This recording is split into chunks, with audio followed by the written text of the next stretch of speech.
Okay, so there's some things that you should know about Premiere that should help a lot. Moving this laser pointer or current time indicator, you can simply click on these numbers and that will jump to wherever you want it to be.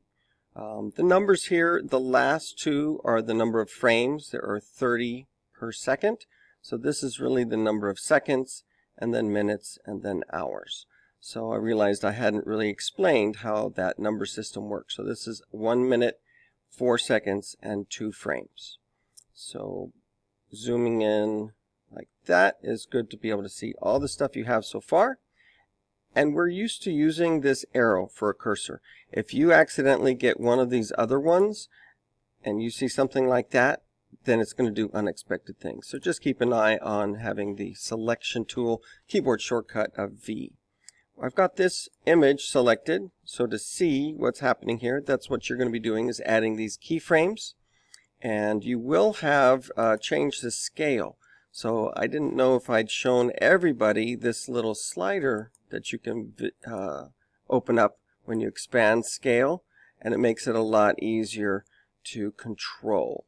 So remember, every time that you make a change, when the keyframing is on, those extra keyframes will get made. And so whenever you have some really strange behavior, that's going to be something you want to get rid of, especially if the keyframes are really close to each other.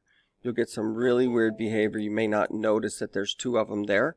Just move your laser pointer close, zoom in, and you'll be able to see what's happening. Now, getting around with these keyframes, I use something called keyframe jumpers. That's what I call them. And it's these two right here. So you can use the left one. It goes to the previous keyframe, and it simply jumps from one to another. You can see when you're on a keyframe, these are blue. When you're not on them, they are white. So if I want to get rid of that keyframe, I can jump to it, click on this add or remove keyframe, and then it's gone. So I can fix whatever problems I've got on there. So that happens to a lot of people. The other things that you want to make sure of is that you're viewing this in the fit zoom level.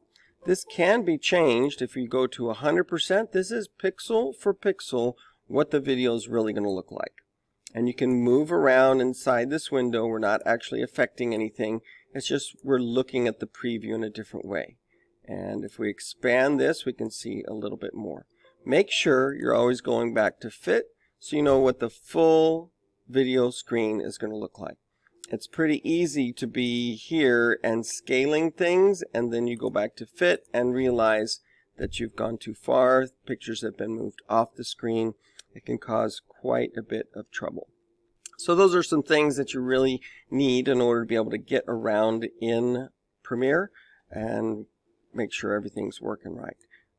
I did mention this magnet right here. You want to keep that on at all times because it's pretty easy to accidentally overwrite things. If you're moving things around, you can see that it's letting me put things right where they need to, although the laser pointer can cause some trouble. So sometimes I move it out of the way in order to get that to fit right back where it should be.